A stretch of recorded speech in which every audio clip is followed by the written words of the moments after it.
Oremos. Padre, te damos las gracias en esta hora por esta oportunidad que tú nos das de poder, mi Dios, reunirnos en esta ocasión para aprender un poco más de tu palabra. Queremos colocar esto en tus manos, amado buen Dios, y rogar al mismo tiempo tu dirección, tu iluminación y tu inteligencia para que podamos comprender lo que tú nos quieres enseñar. Pongo la vida de mis hermanos en tus manos. Pongo, Señor mi Dios, todo lo que ellos son para ti, para que esto sea para edificación de sus vidas. En el nombre de Jesús. Amén y amén. Bueno, hoy vamos a hablar acerca del método gramático histórico. Nuestro concepto dice el método gramático histórico de la exégesis es un estudio designado a descubrir el significado de un texto que es dictado por los principios de la gramática y los hechos de la historia. Este es el método por el cual otros libros son interpretados. Busca encontrar el significado que los autores de las escrituras intentaron transmitir, ¿verdad? Intentaron transmitir y el significado comprendido por los receptores. Bueno, creo que vieron en el video pasado algunos métodos erróneos de interpretación, ¿verdad? Creo que vieron otros métodos.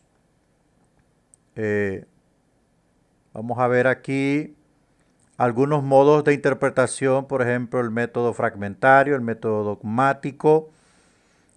Todos estos métodos fueron concebidos, el método alegórico, todos estos métodos fueron concebidos en el periodo intertestamentario, el método hiperliteral que prácticamente literaliza todo lo que es Biblia, ¿verdad? El método puramente histórico. No solamente la Biblia se puede interpretar desde solamente el punto de vista histórico. No, también se necesita conocer la gramática, ¿verdad? También se necesita conocer la gramática. Creo que aquí está el método mitológico, el método racionalista que busca darle razón al texto bíblico, y el texto bíblico no se interpreta con la razón, se interpreta de acuerdo a las herramientas técnicas correctas que toman en cuenta todo lo que concierne a la gramática hebrea o a la gramática griega según corresponda el versículo o párrafo de la Biblia que nosotros queremos interpretar.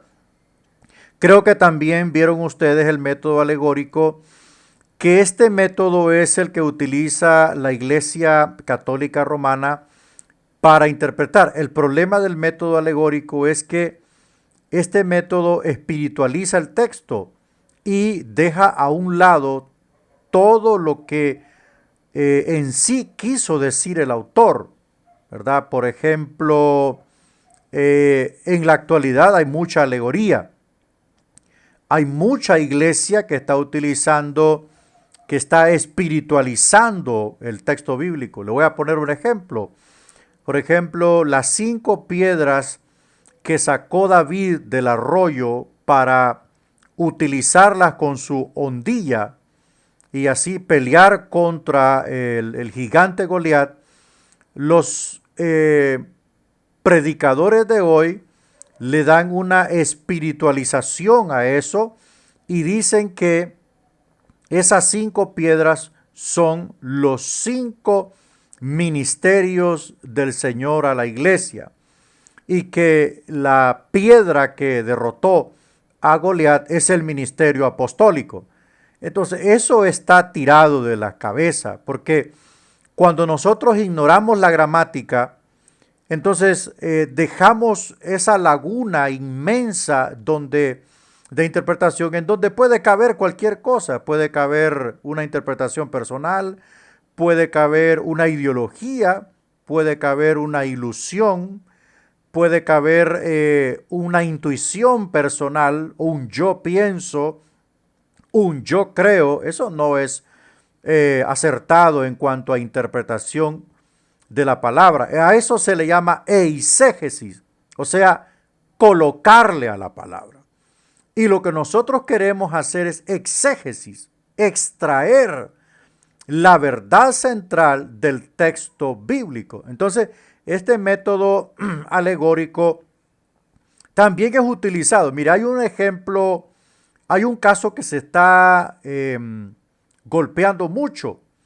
Por ejemplo, cuando el Señor le dijo a la mujer que pondría enemistad entre ella y la serpiente, entre tu simiente y la simiente de la serpiente, hay mucha gente que dice, sí, por eso es que la mujer tiene enemistad con la serpiente, es una batalla entre el diablo y la mujer, el diablo quiere quitarte tu autoridad, el diablo quiere derribarte. O sea, eso se llama espiritualización del texto, el método alegórico.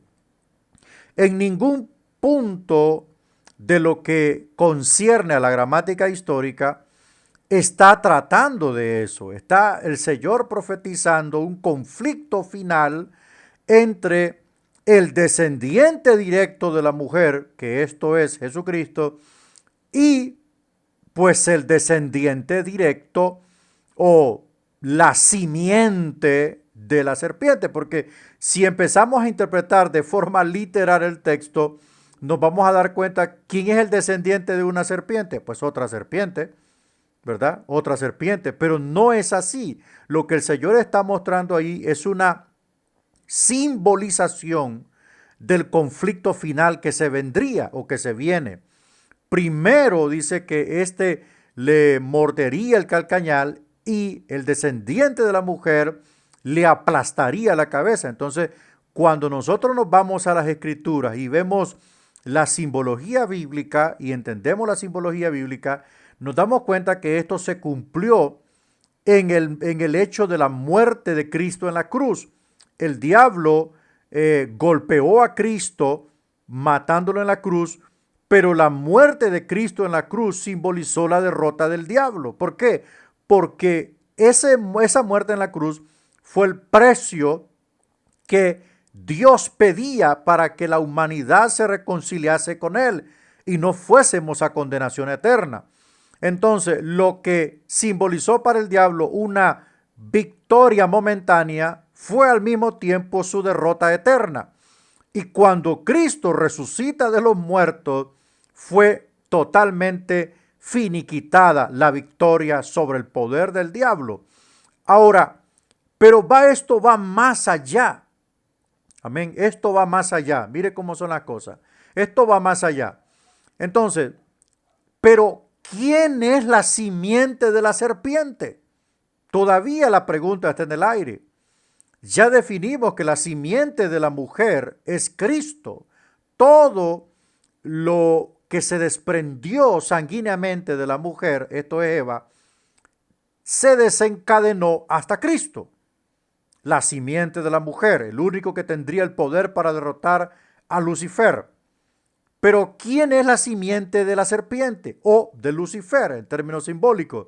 Es el anticristo, el único que puede representar totalmente la simiente del diablo o el descendiente del diablo o el sucesor del diablo o el representante del diablo o el representante del mal en la tierra sería el anticristo.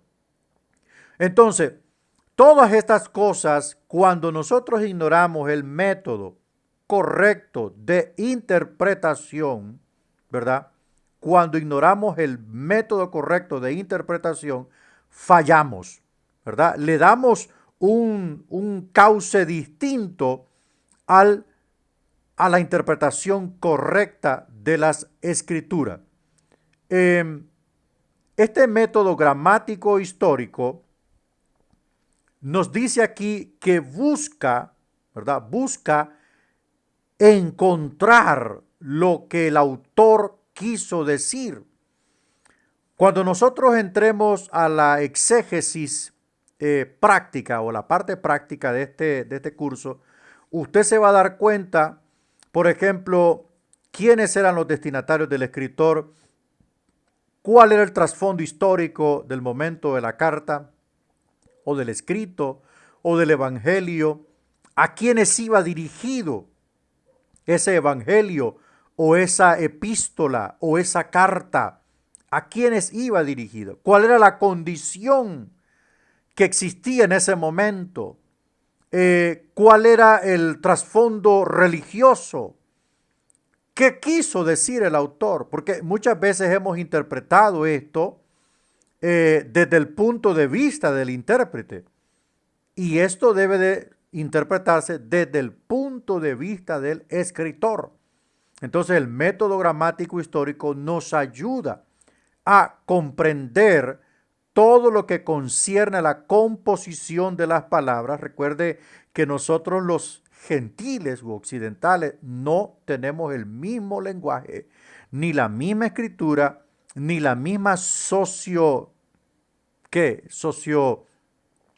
literaria, o sea, no tenemos la misma forma literaria de los hebreos a los cuales fue escrita la palabra, ni tampoco la misma sociedad ni la misma condición sociopolítica. Entonces, todos estos argumentos se toman en cuenta para que exista una interpretación acertada de la Biblia. Por supuesto, debe dejarse un espacio, ¿verdad?, especial para la inspiración de la Biblia. Debe recordarse que el autor divino y los autores humanos trabajaron juntos para producir el texto inspirado.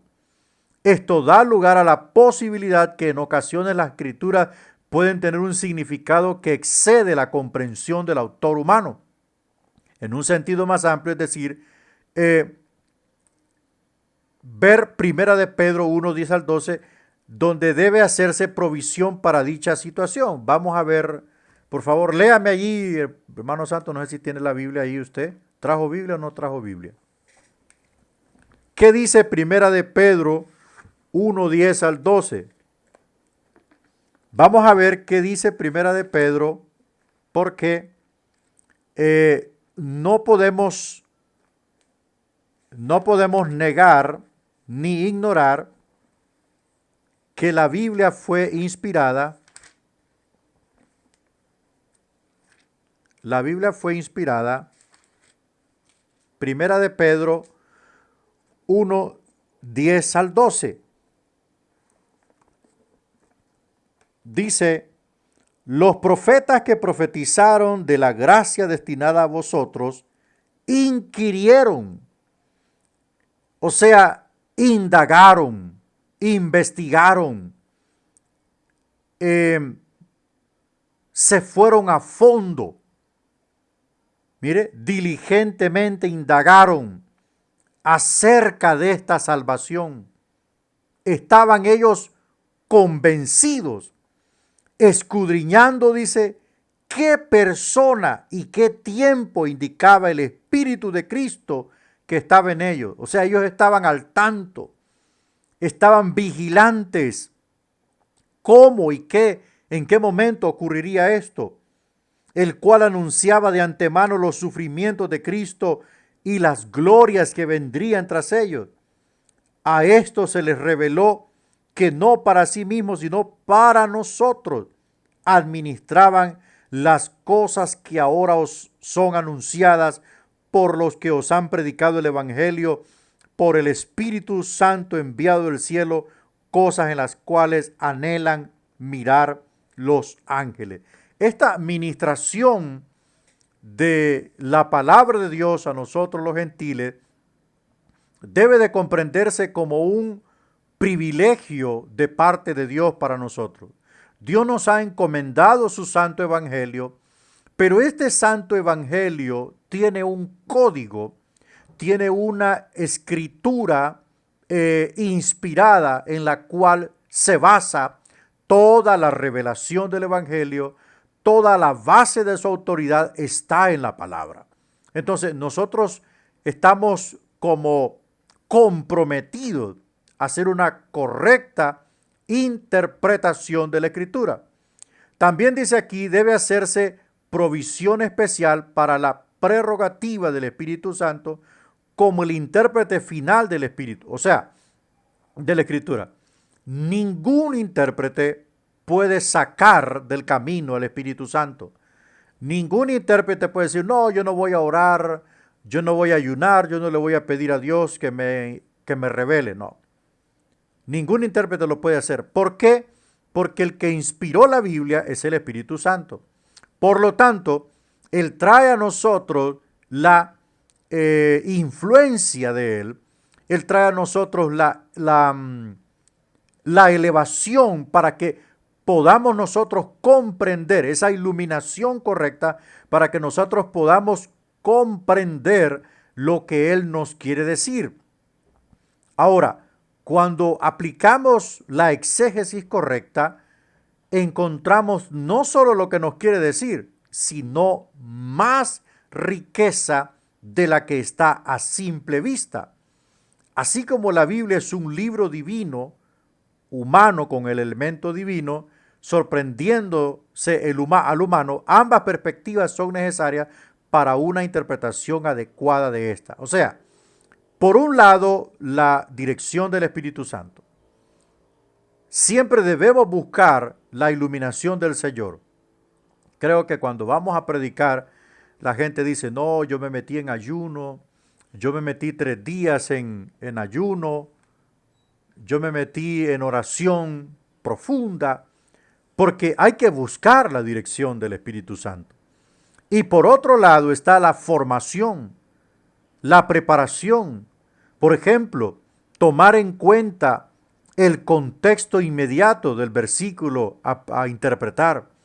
No podemos interpretar un versículo o párrafo de la Biblia sin tomar en cuenta el contexto. Pues, ¿cuál es el contexto? Son los versículos anteriores y son los versículos posteriores del párrafo a interpretar. Ellos nos dirán de qué estaba hablando el autor, a qué se refería el autor. Y una vez nosotros descubrimos esto, podremos nosotros hacer una exposición correcta de la palabra de Dios. Entonces, con la estipulación de que solamente el Espíritu Santo puede en el último análisis conducir a un correcto entendimiento de las Escrituras. La exégesis nos brinda a nosotros aquel conocimiento que está oculto. Y cuando nosotros encontramos ese conocimiento, decimos, ahora entiendo por qué el Señor decía estas cosas. Por ejemplo, cuando hacemos una exégesis o una interpretación correcta de aquel párrafo de la Biblia donde el Señor dice, el reino de los cielos es semejante a una mujer que tenía una dracma, y esta dracma se había perdido, y vino la mujer y empezó a buscar y a buscar y a sacar todas las cosas de la casa hasta que la encontró, la dracma perdida. Y cuando encontró la dracma perdida, dijo, invitó a sus amigas e hicieron fiesta porque había encontrado la moneda perdida.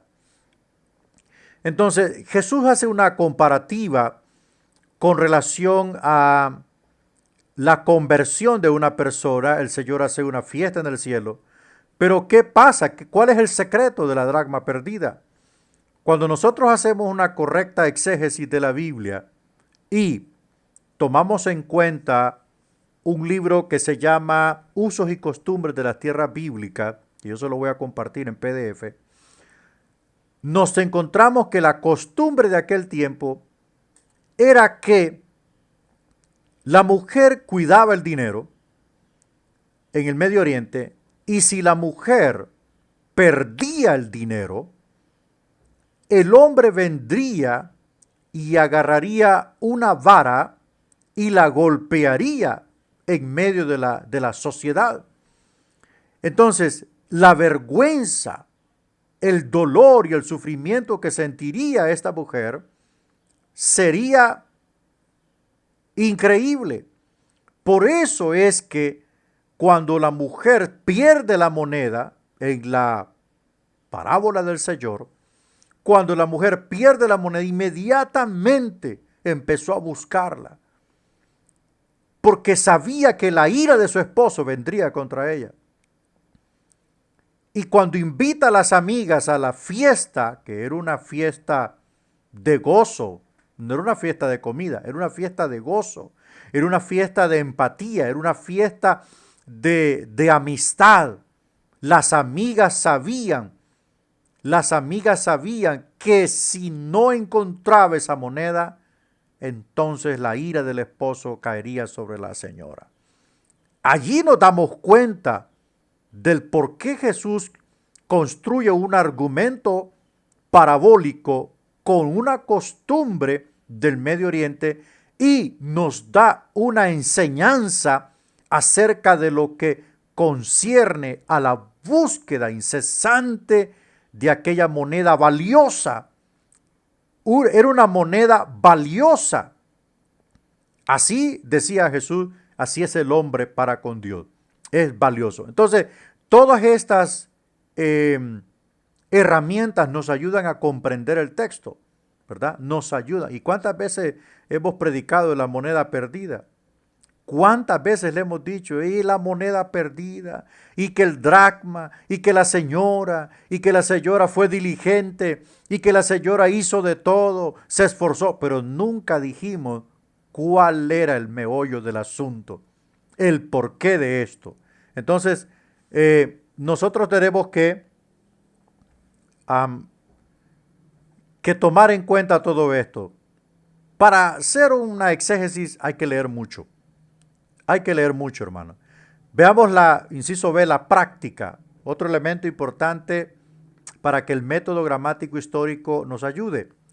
Para llevar a cabo la práctica del método gramático histórico, o sea, que el gramático histórico comprende el estudio de la gramática, o sea, la composición de las palabras, la construcción de las oraciones, los vocablos, los verbos, las conjunciones, las preposiciones, los adjetivos, los sujetos, todo lo que concierne a gramática. Y incluye la historia, porque la Biblia se debe de interpretar desde el punto de vista histórico. No podemos nosotros ignorar la destrucción del templo de Jerusalén, el templo de Herodes, en el año 70. No podemos nosotros ignorar el cruce del Mar Rojo. No podemos ignorar nosotros el agua de la roca, las 10 plagas en Egipto. Eso es el elemento histórico.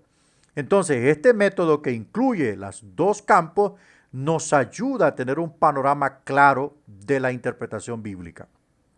Entonces, el método gramático histórico de la exégesis, como se ha definido especialmente con relación a la Biblia, requiere una familiaridad completa y una habilidad en los diferentes aspectos de la disciplina. Pero requiere más que eso debido a la naturaleza de la Biblia como un libro inspirado. Existe también la dimensión espiritual, sin la cual las interpretaciones completas y exactas son imposibles de realizar. La Biblia explícitamente declara: el hombre natural no percibe las cosas que son del Espíritu de Dios, porque para él les son locura. Y no las puede entender porque se han de discernir espiritualmente, dice 1 Corintios 2:14. Esta declaración se hace con referencia a las profundidades o a las cosas profundas de Dios. No podemos navegar en las aguas de la Biblia, ni podemos sumergirnos en las aguas de la Biblia sin la ayuda del Espíritu Santo y sin tener una mente renovada. Con una mente impía, con una mente carnal, con una mente incrédula, no podremos comprender los misterios de Dios en la palabra. No los podemos comprender. Necesitamos ser renovados en el espíritu. Necesitamos ser renovados en la mente para poder comprender lo que quiso decir el Señor en su palabra. El hombre impío, natural, el hombre que no tiene ningún conocimiento de Dios, no podrá entender esto. El hombre arrebatado no podrá entender esto. Si más no recuerdo, estudiábamos hace algunos años, ¿verdad?, con ustedes, los requisitos para interpretar la palabra que debe tener un intérprete. Y uno de ellos es la paciencia. Si es impaciente, si es arrebatado, si es irresponsable, si agarra por aquí y suelta por allá, si empieza aquí y nunca termina, entonces nunca podrá interpretar la palabra de Dios.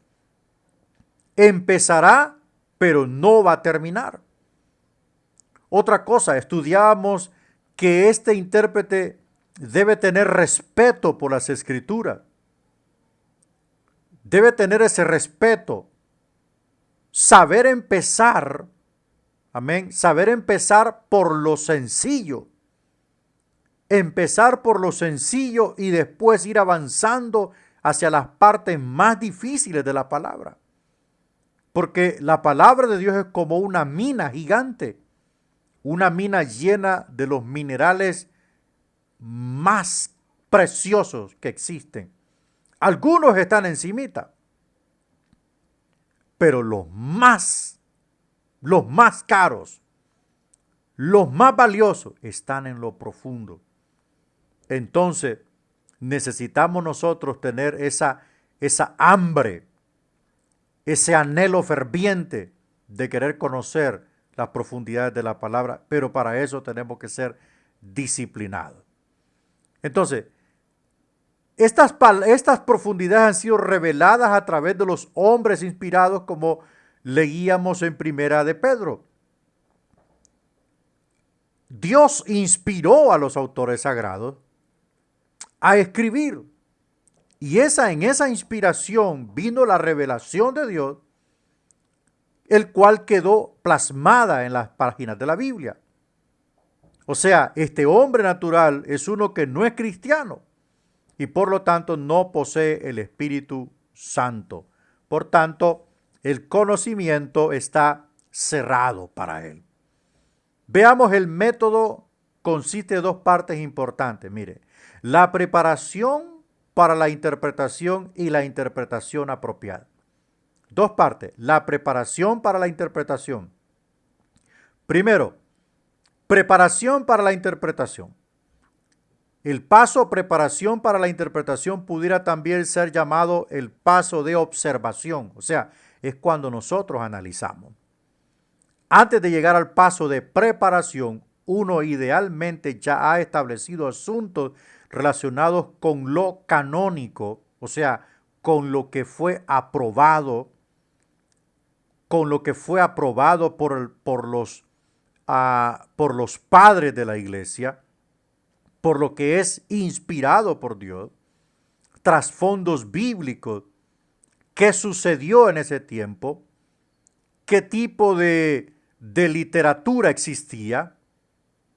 Echamos un vistazo al párrafo bíblico, sea un evangelio, una carta, una epístola, e investigamos cuáles fueron los argumentos para que fuese aprobado en el canon. ¿Cuál era el trasfondo bíblico de ese libro que estamos haciendo exégesis? ¿Cuál era el trasfondo bíblico de Mateo? ¿O cuál era el trasfondo bíblico de Lucas? Donde nosotros encontramos, por ejemplo, que Lucas dice, me ha parecido a mí investigar, hablar con los que lo vieron y lo palparon, hacer un registro detallado de las cosas. O sea, Eso quiere decir que habían muchos libros circulando acerca de Jesús. Y Lucas dice, no, yo voy a hablar con los testigos oculares de esto. Yo voy a escribir algo que venga de una fuente fidedigna. Y por supuesto ya circulaba el Evangelio de Marcos. Eso se llama un trasfondo bíblico. Echamos un vistazo a la crítica textual. Que la crítica textual nos ayuda a ver todo el análisis textual de cómo fue traducida la Biblia, de cómo fueron traducidas las diferentes versiones. Por ejemplo, la del Antiguo Testamento en hebreo fue traducida al griego por 70 eruditos en Alejandría, llamada la Septuaginta, que fue el manual del apóstol Pablo para predicar el Evangelio. Ese fue el manual que usó el apóstol Pablo. Entonces, eso nos ayuda a hacer una interpretación minuciosa y profunda de la palabra. En la práctica debe reconocerse que lo ideal no es siempre posible y por lo tanto podrá haber ocasiones cuando diferentes lectores, por ejemplo, tienen una lectura distinta en consonancia con el proceso exegético. Aun cuando ese sea el caso, sin embargo, la decisión en relación con la lectura correcta deberá ser separada, tanto como sea posible de las decisiones relacionadas con la interpretación del texto. Los métodos o los pasos que nos concede el método gramático histórico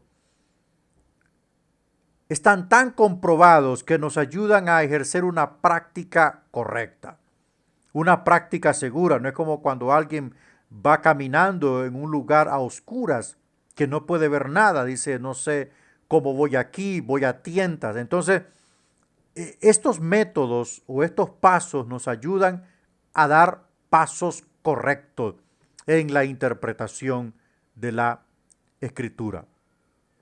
Podrían sugerirse 5 etapas en la preparación, oiga bien, en la preparación para la interpretación. La primera es el antecedente histórico. La observación incluye una atención especial a los antecedentes relacionados con el libro seleccionado para el estudio exegético. Se da por sentado que haya habido previamente un estudio más generalizado del trasfondo bíblico. Ahora el intérprete da más atención concreta a los asuntos relacionados con este escritor, mire, con los lectores, con la ciudad, con la iglesia en esa ciudad y otra información de relevancia especial a la porción que se está estudiando. No se puede dejar pasar la historia. Por ejemplo, en Gálatas, Pablo exhorta a los Gálatas. ¿Qué estaba pasando con los Gálatas? Vaya. ¿Qué estaba pasando con los Gálatas? Estaban siendo influenciados por los judaizantes para volver a la fe de Moisés. Ellos alegaban que para ser completamente salvos había que obedecer a Moisés. Entonces Pablo dice, deténganse. No existen 2 Mesías. Solo existe uno. Y todo aquel, dice el apóstol Pablo, todo el que quiera ser justificado por la ley está bajo maldición, porque nadie puede ser justificado por la ley. Y el que quiera practicar la ley, dijo Pablo, debe cumplir toda la ley. Y si cumple toda la ley, entonces por demás murió Cristo. Entonces, eso estaba pasando con los lectores a los cuales la carta fue enviada. ¿Qué estaba pasando con los lectores o destinatarios de la primera carta de Juan? Estaban siendo acorralados por el movimiento gnóstico, por el dualismo de aquel tiempo. Los dualistas docéticos decían que había 2 Cristos, uno que era humilde y el otro que era un sacerdote. Eso decían los dualistas. Los gnósticos decían que para ser completamente salvo había que recibir el conocimiento gnóstico de las cosas profundas de Dios. Y su gnosticismo estaba compuesto por muchos tópicos de la filosofía griega de aquel tiempo y por supuesto la interpretación privada de Cerinto, uno de los grandes fundadores del gnosticismo. Entonces, ellos decían que Cristo no vino en persona porque la carne era tan corrupta que el Mesías no podía venir en carne, sino que vino en espíritu. Por eso el apóstol Juan dice, el que niega que Cristo vino en carne y hueso es anticristo, porque nosotros lo vimos y lo tocamos tocante al verbo de vida, dice el apóstol Juan. Entonces, cuando nosotros tomamos en cuenta todo esto, vamos directo a una interpretación correcta y no nos vamos a equivocar. ¿Qué estaba pasando, por ejemplo, con la iglesia en la ciudad de Filipos? En la ciudad de Filipos, la sociedad filipense creía que eran, ¿cómo decirlo así?, la última Coca-Cola en el desierto. Porque allí se encontraba una de las guarniciones romanas más grandes de Asia. Ahí se encontraban los campamentos de los ejércitos romanos y su conexión con Roma y todo el mundo romano era única. Si mal no recuerdo, ahí estaba la Vía Ignacia y eso conectaba con todo el mundo romano. Entonces el apóstol Pablo escribe y dice que nuestra ciudad, y ellos decían, nosotros somos ciudadanos romanos y Roma es la primer potencia en el mundo, por lo tanto nuestra ciudadanía es la mejor del mundo. Este argumento sociopolítico y sociocultural estaba apabullando la mentalidad de los cristianos filipos. Por eso Pablo escribe y dice, mas nuestra ciudadanía está en los cielos, de donde también esperamos al grandioso Salvador, nuestro Señor Jesucristo. Entonces, eso era lo que estaba ocurriendo.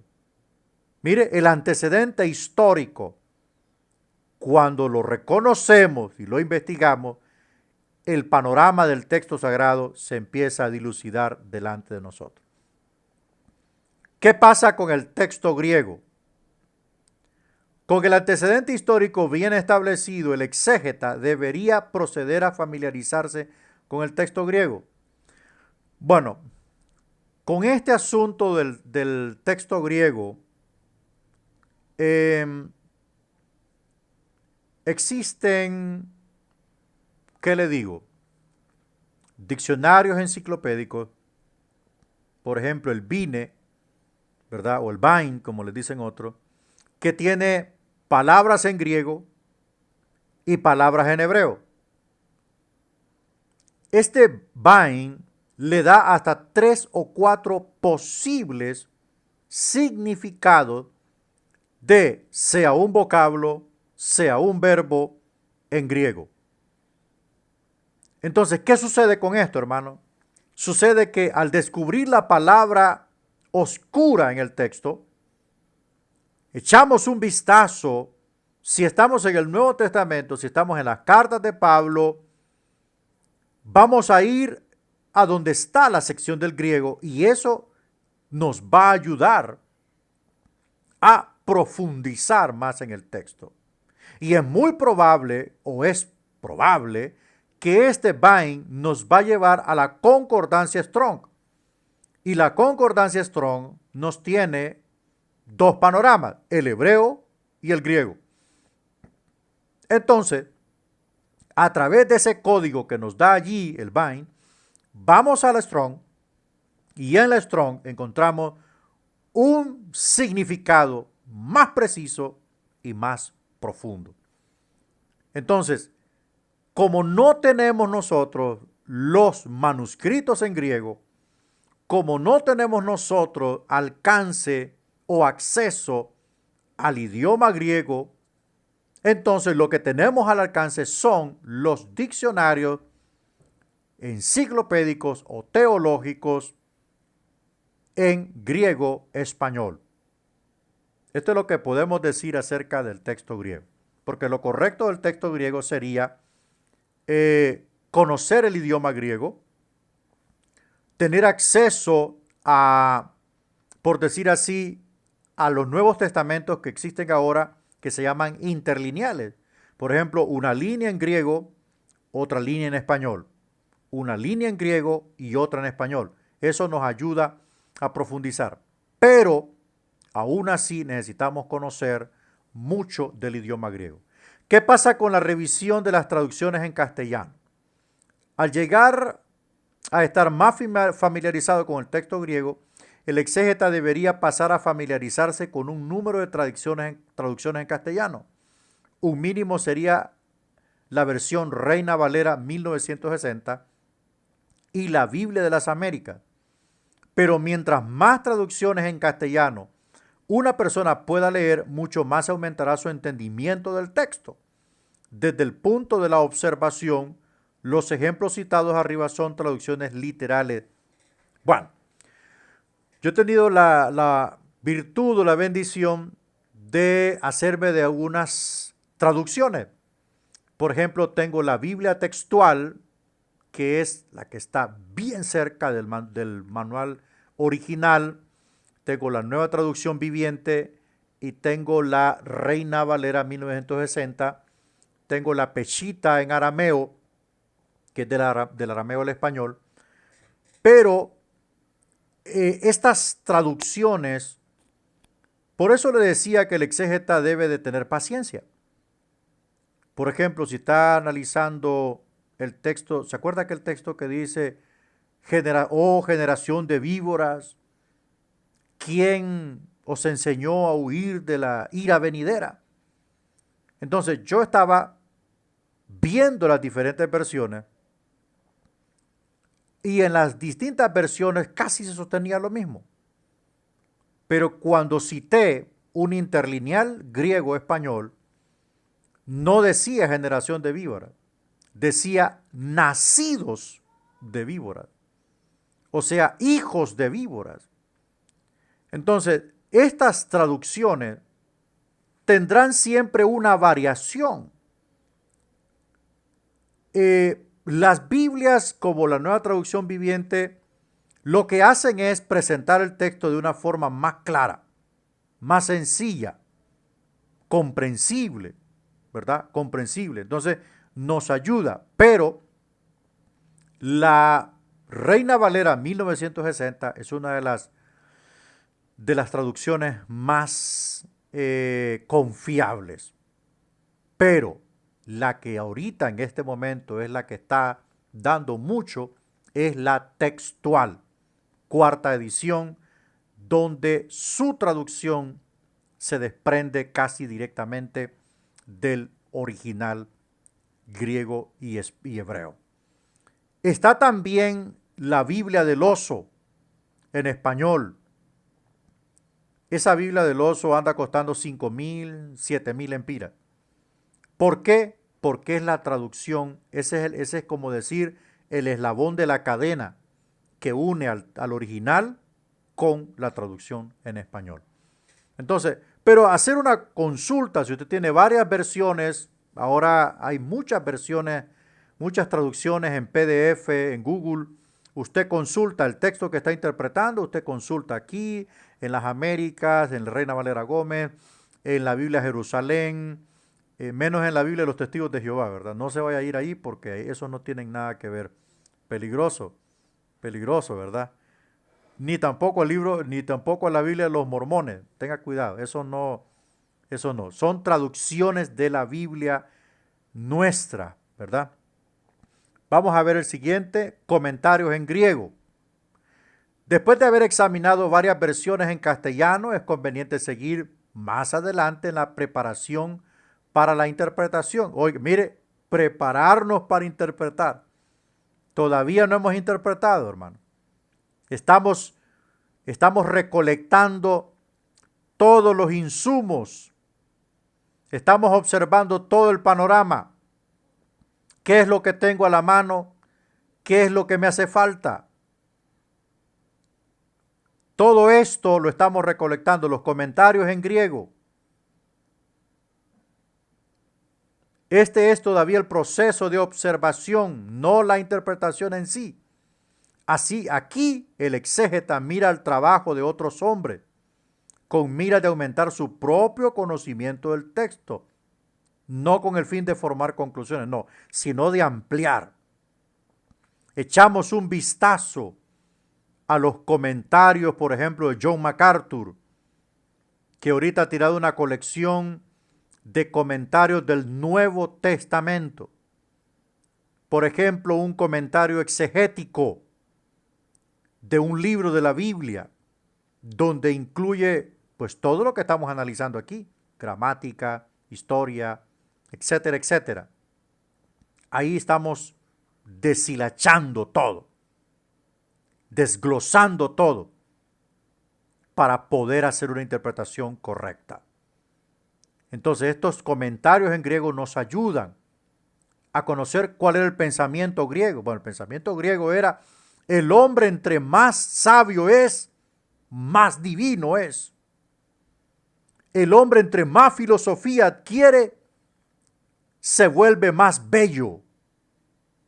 Porque el griego amaba la belleza, ¿verdad? Amaba la belleza. Entonces decía, relacionaba el arte con la filosofía y decía, entre más sabio es un hombre, más bello.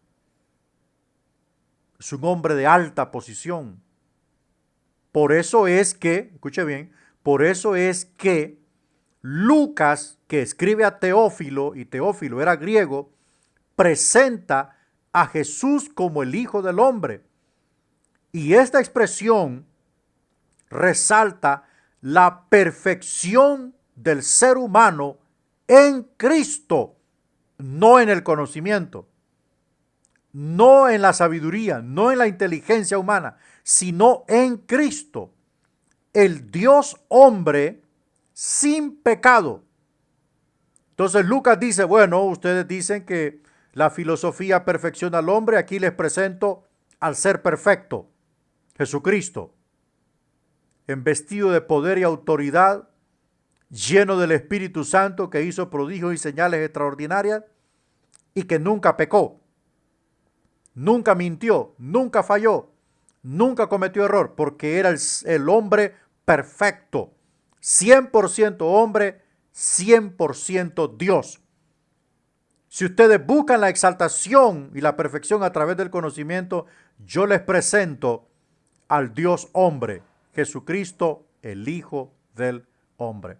Entonces, es importante conocer un poco de la cultura griega si estamos interpretando en el Nuevo Testamento y si estamos interpretando en el Antiguo Testamento, conocer, por supuesto, la cultura hebrea de aquel tiempo, el pensamiento hebreo, la gramática hebrea, ¿verdad? Todas esas cosas para hacer una correcta exégesis, no eisegesis, ¿verdad? No eisegesis, sino exégesis. Comentarios en castellano. Bueno, los comentarios en castellano son los que tenemos a nuestra disposición.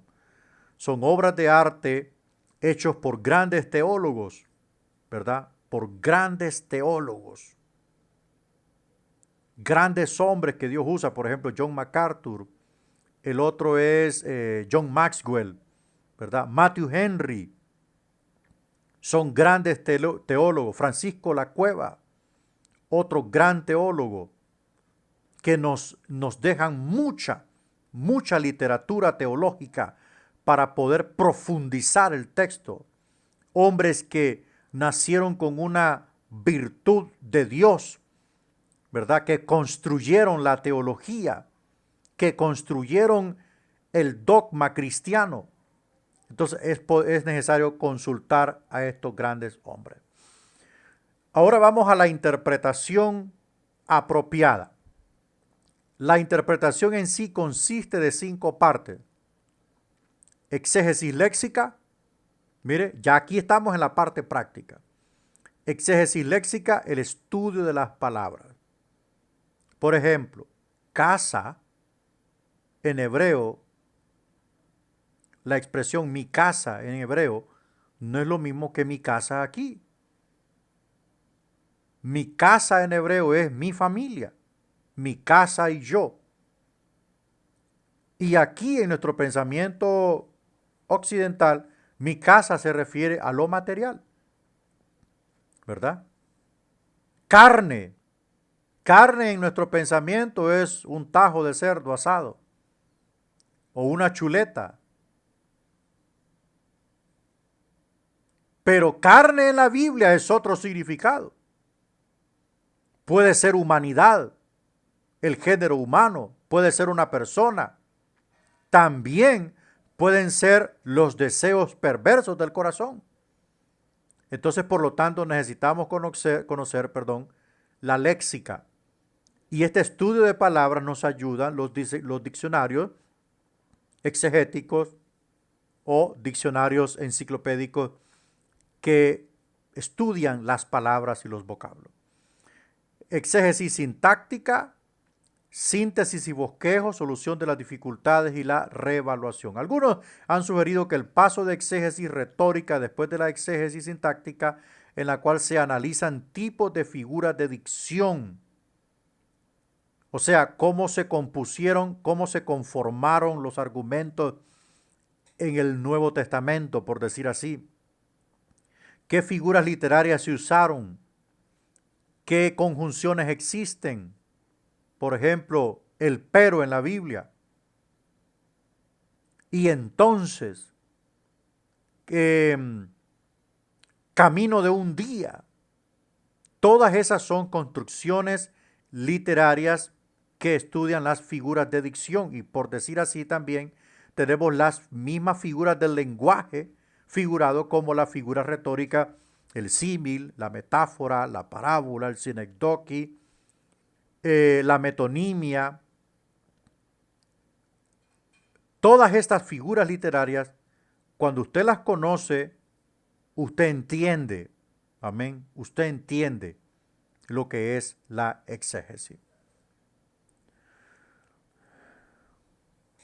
¿Tiene alguna pregunta, hermanos?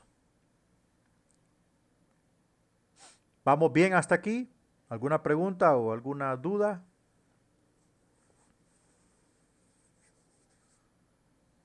Están bien, ¿verdad? Bueno. ¿Qué pasa con la exégesis léxica?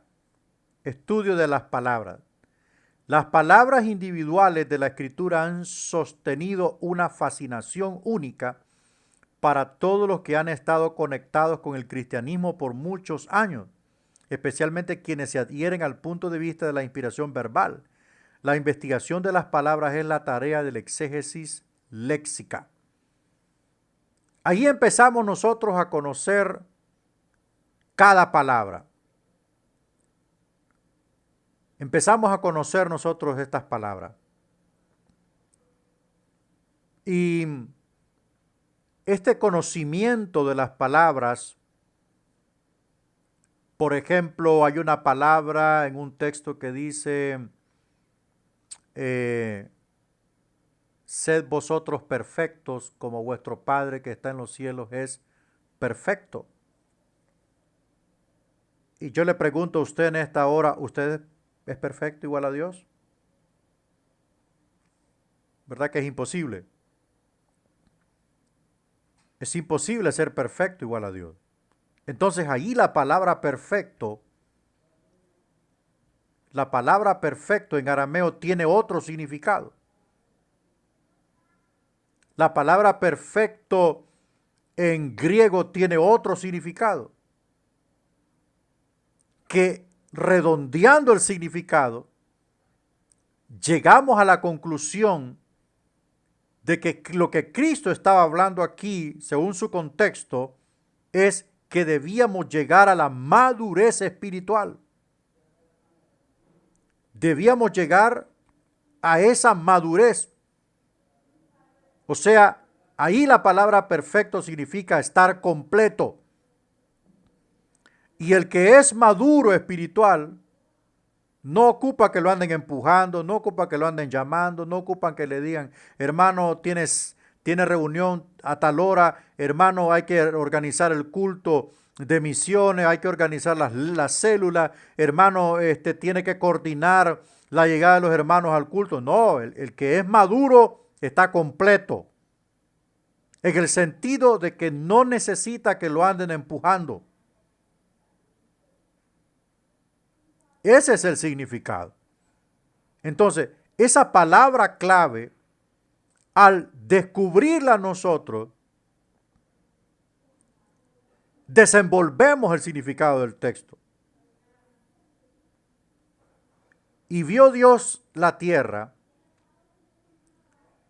y toda carne había contaminado su camino. Carne. Hagamos una exégesis léxica de la palabra carne.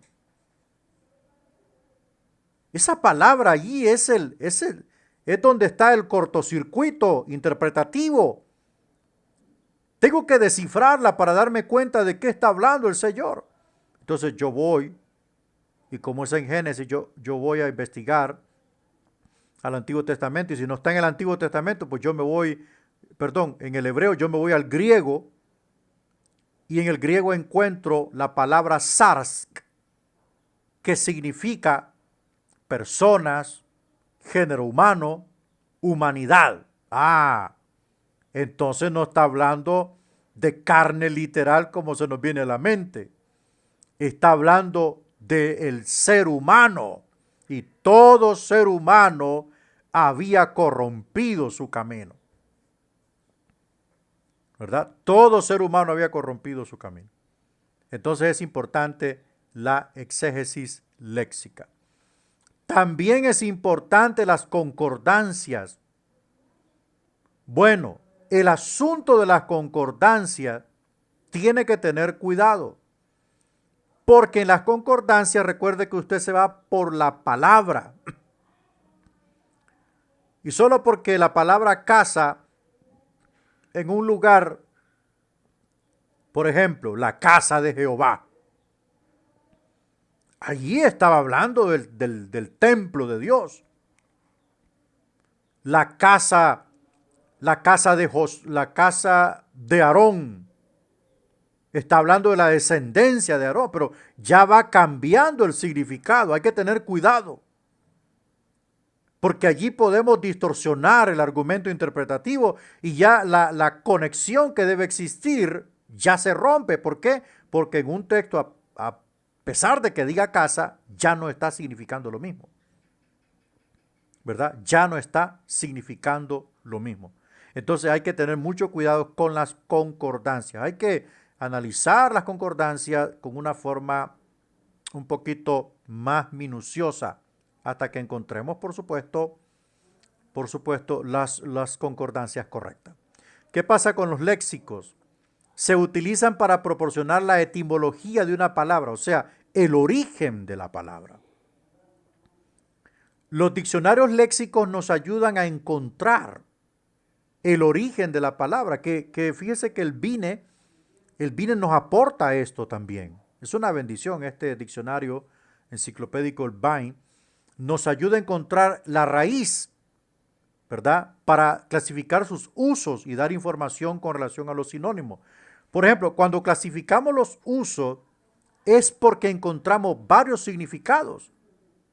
Amén. Encontramos 3 posibles significados.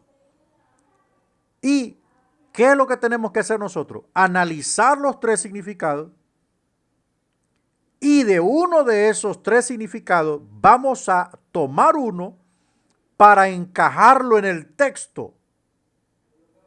Descomponemos el texto, encontramos la palabra oscura, buscamos el diccionario léxico, encontramos la raíz de esa palabra, amados, y cuando encontramos el significado de esa palabra, su información la injertamos en la reinscripción del texto, y ya el texto está claro.